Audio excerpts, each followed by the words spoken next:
नमस्कार, study IQ IAS Hindi में आपका स्वागत है और मैं हूं वीरत दुबे। आज हम चर्चा करने वाले हैं एंट्रिक्स सौदे के बारे में। एंट्रिक्स सौदे के बारे में खबर आई थी, लिखा है failed interest deal, court in US allows 3 Devas investors to seize $87,000 from इंटेलसेट।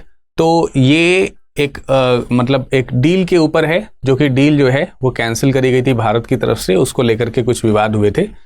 उस विवाद में US की एक कोर्ट है, इसने 3 देवास के निवेशकों को इंटेलसेट से $87,000 जो है उसको जब्त करने की अनुमति दी है। तो अभी यहाँ पर ये चर्चा का विषय क्यों है, इसको अगर आप देखेंगे तो इसका पूरा एक बड़ा सा इतिहास है, जिसमें आप देवास और एंट्रिक्स सौदे के बारे में आपको जानकारी मिलेगी। ये न्यूज़ जो है कई बार चर्चा में रहती है, और इसके पहले अगर देखा जाए तो इसी वर्ष जनवरी में ये न्यूज़ जो है थी, खबरों में थी, काफ़ी ज़्यादा चर्चा में रही थी। इसके अलावा अगर आप देखेंगे 2011 में इसको लेकर के काफ़ी चर्चाएं हुई, क्योंकि ये डील बेसिकली इंडिया की तरफ से 2011 में ही ब्रेक की गई थी। इसके अलावा 2005 में भी ये चर्चा में रही थी। तो तमाम सारे समयों को देखते हुए वर्तमान समय में ये फिर चर्चा में है, क्योंकि अभी हाल ही में ये डिसीजन जो है 29 जुलाई को आया है, 29 जुलाई को। ठीक है, तो चलिए इसके खबर के बारे में हम थोड़ा सा एनालिसिस करते हैं और जानते हैं कि ये देवास क्या है और एंट्रिक्स कॉरपोरेशन क्या है और इसका क्या लेना देना है भारत में इसरो से। इन सब पॉइंट्स को समझेंगे, लेकिन पहले देखेंगे खबर क्या है। खबर ये है कि जो US बेस्ड अदालत है, उसने देवास के निवेशकों द्वारा अपनी संपत्ति को जब्त करने के प्रयासों पर रोक लगाने के लिए इंटेलसेट की याचिका को खारिज कर दिया है। तो इंटेलसेट ने याचिका लगाई थी कि भाई हमारे जो ये लोग निवेशक जो हैं, ये जो संपत्ति मांग रहे हैं वो मतलब हमको उनको ना देना पड़े। लेकिन US कोर्ट ने उसके ऊपर क्या कर दिया है, रोक लगा दिया है, और अब रोक लगाने के बाद इन्हें संपत्ति देने का आदेश दिया गया है। 29 जुलाई को अदालत ने इंटेलसेट को देवास की अमेरिका शाखा देवास मल्टीमीडिया अमेरिका इंक को 87,457 का चेक सौंपने को कहा है, मतलब डॉलर का। तो 87,000 से भी ज़्यादा डॉलर का मतलब यही हो गया, $87,457 का चेक सौंपने के लिए कह दिया गया है। तो ये तो खबर है, लेकिन खबर के पीछे हमको समझना पड़ेगा कि ये सब चीज़ें हैं क्या। वास्तविक रूप में डिसीजन जो है आपको वर्जीनिया का एक कोर्ट है, US फेडरल कोर्ट है, उसमें ये सुनवाई चल रही थी और उस सुनवाई में ये आदेश आया है। ठीक, और हमको ये भी समझना है कि जो आपने देखा यहाँ पर थोड़ी देर पहले आपने देखा कि यहाँ पर निवेशकों की बात हुई है। तो देवास के निवेशकों में से 3 निवेशकों की बात हो रही है। आपने हेडलाइन में भी इस चीज को देखा था। ठीक है, 3 देवास निवेशकों को इंटेलसेट को ये चेक सौंपने को कहा गया है। तो ये 3 निवेशक कौन कौन से हैं? एक तो आपका देवास के ही है, ठीक है, देवास कंपनी है, मैंने बताया US बेस्ड कंपनी है। तो Dewas employees Mauritius, telecom Dewas Mauritius और CC देवास मॉरिशस, ये 3 जो है इन्वेस्टर्स हैं। ये 3 क्या हैं? इन्वेस्टर्स हैं, निवेशक हैं, इस देवास के निवेशक है। और स्वाभाविक सी बात है, जहां पे इनकी डील हुई होगी उसमें अगर कुछ नियम का उल्लंघन किया गया होगा तो देवास ने उसके पैसे मांगे हैं। इंटेलसेट ने क्या किया था कि वो पैसा ना देने के लिए अपील करी थी कोर्ट ने उसकी अपील जो है वो खारिज कर दी है। तो ये सिंपल सी बात है। अब यहां पर क्या है, एंट्रिक्स कॉर्प से जुड़ी संपत्तियों को देवास के पक्ष में $1.2 बिलियन के मुआवजे की मांग की गई थी, लेकिन 1.2 बिलियन ना होकर के मैंने आपको बताया लगभग आपको $87,000 जो है वो देने के लिए बात करी गई है। तो ये है पूरा मामला जो मैंने आपको बताया। अब इस मामले को समझने से पहले हमको देवास समझना पड़ेगा कि देवास क्या है। सबसे पहली बात तो है, देवास जो है एक मल्टीमीडिया कंपनी है, मल्टीमीडिया कंपनी है। ठीक, देवास क्या है? ये एक मल्टीमीडिया कंपनी है जो कि क्या करती है, उपग्रह वगैरह जो होते हैं, सैटेलाइट्स वगैरह जो होते हैं, उस पर आधारित सेवाएं प्रदान करती है। ठीक है, सैटेलाइट आधारित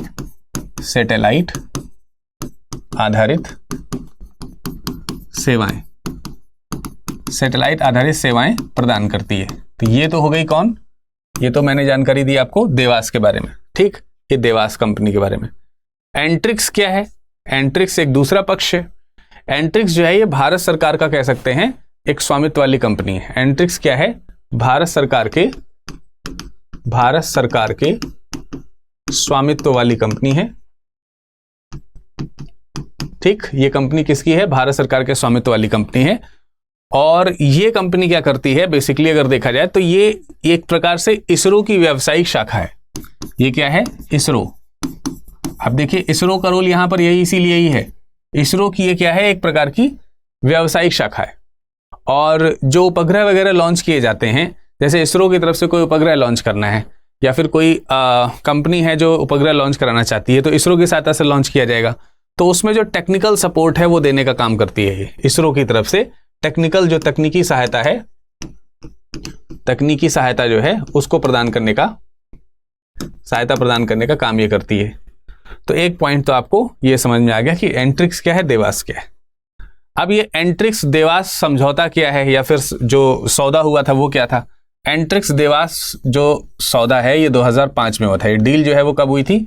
2005 में। इस डील में क्या कहा गया कि जो देवास कंपनी है, देवास को एंट्रिक्स से लीज पर एस बैंड उपग्रह का उपयोग करके मोबाइल यूजर्स को मल्टीमीडिया सेवाएं देनी थी। मतलब देवास को क्या करनी थी? मल्टीमीडिया सेवाएं देनी थी, क्योंकि ये मल्टीमीडिया कंपनी है, मल्टीमीडिया सेवाएं देनी थी। लेकिन ये सेवाएं देने के लिए उसे जो है कह सकते हैं कि जो सैटेलाइट्स हैं उसके एस बैंड्स की जरूरत पड़ रही थी। अब ये बैंड्स जो है वो लीज पर कौन दे रहा था? ये बैंड जो है वो लीज पर दे रहा है एंट्रिक्स।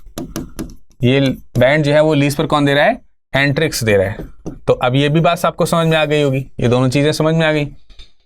तो ये डील हुई थी आपस में। लेकिन ये डील जो है आगे चल करके क्या हो गई? 2011 में यूपीए की जब सरकार आई, तो यूपीए की सरकार के समय में 2011 में इस समझौते को रद्द कर दिया गया।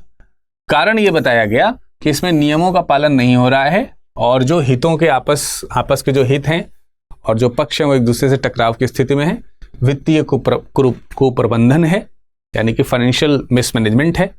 इन सब चीजों को यहां पर आरोप लगाते हुए यूपीए की गवर्नमेंट ने ये डील क्या कर दी? रद्द कर दी। यूपीए जो है उसकी डील रद्द करने के बाद में देवास जो है वो परमानेंट कोर्ट ऑफ आर्बिट्रेशन में केस लड़ता है, और वो वहां पर मतलब उसको फायदा भी होता है। और एंट्रिक्स को मुआवजे के रूप में 1.6 बिलियन अमेरिकी डॉलर का भुगतान करने के लिए कहा जाता है। तो अब आपको ये पूरा का पूरा मैटर जो है वो समझ में आ गया होगा। ये देवास को मुआवजे की बात यहां पर करी गई। लेकिन समस्या ये है कि आगे चल करके, ये तो चलो ठीक है, समस्या ये है कि आगे चल करके ये हुआ कि अक्टूबर 2020 की बात अगर हम करें, अच्छा अक्टूबर 2020 को भी थोड़ा स्किप करके हम एक पॉइंट आपको और यहां पर जोड़ देना चाहते हैं कि 2005 में ये जो समझौता विफल हुआ था, 2005 में जो समझौता हुआ था, जो कि आगे चल करके 2011 में विफल हो गया एक तरीके से। उसके बाद 2014 में एनडीए की सरकार आ गई, और एनडीए की जब सरकार सत्ता में आई तो सीबीआई और ईडी इसको सौदे की जांच करने के लिए कहा गया, जो कि 2011 में कैंसिल कर दिया गया था सौदा। उस सौदे की जांच करने के लिए कहा गया, और सौदा जो है वो यहां पर भी मतलब रद्द ही रहा। तो स्वाभाविक सी बात है कि जो देवास है उसको अपना केस आगे बढ़ाना था।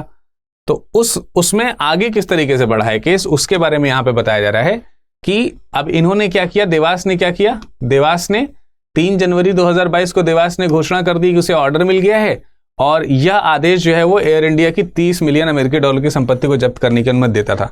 और यह आदेश दिया किसने था? ये कनाडा की एक अदालत ने जारी किया था।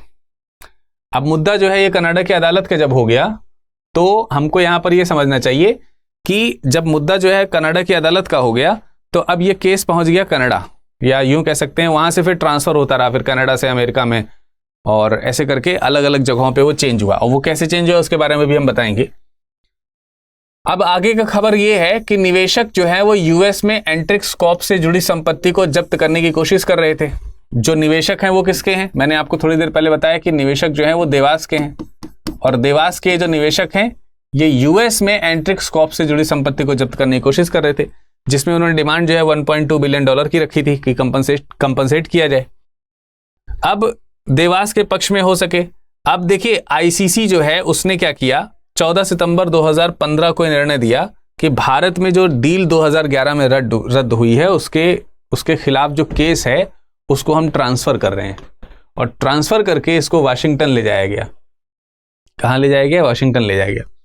और वाशिंगटन की जो जिला अदालत है उसने उसको ट्रांसफर कर दिया आगे वर्जीनिया कोर्ट में।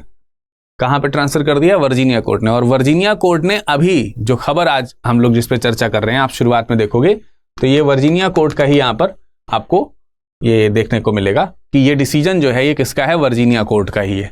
तो किस तरीके से भारत से होते हुए ये कोर्ट वर्जीनिया तक पहुंचा है, ये आपको यहाँ पर पता चल गया होगा। ठीक है, क्लियर हो गई बात यहां तक सबको? क्लियर? तो ये बात आपको यहां पर बिल्कुल स्पष्ट हो गई होगी। अब हम देखते हैं कि अगस्त 2021 में फेडरल कोर्ट ऑफ देवास के निवेशकों को एंट्रिक्स की संपत्ति की जांच के लिए वर्जीनिया कोर्ट में रेफर कर दिया गया और वर्जीनिया कोर्ट ने आपको आदेश दे दिया है कि भाई ठीक है, ये अब क्या करिए, आप लगभग जो $87,000 से ज्यादा की जो संपत्ति है वो आप इनको दे दीजिए। तो ये पूरा मुद्दा है। तो आई होप कि आपको पूरा मुद्दा समझ में आ गया होगा। इसमें विशेष रूप से अगर देखा जाए तो इसरो का कोई बहुत ज्यादा यूज नहीं है। अब भारत में इसके ऊपर लेकर के क्या चीजें चल रही हैं? ईडी ने इस साल जून में बेंगलुरु की विशेष अदालत में एक आवेदन दायर कर अमेरिका स्थित देवास संस्थापक और सीईओ देवास के जो संस्थापक हैं, सीईओ विश्वनाथन रामचंद्रन जो हैं, अब इनके पीछे भारत सरकार लग गई है क्योंकि इन्होंने घपलेबाजी करी। 2011 में ये आरोप भी एनडीए ने भी की तरफ से भी लगाया गया।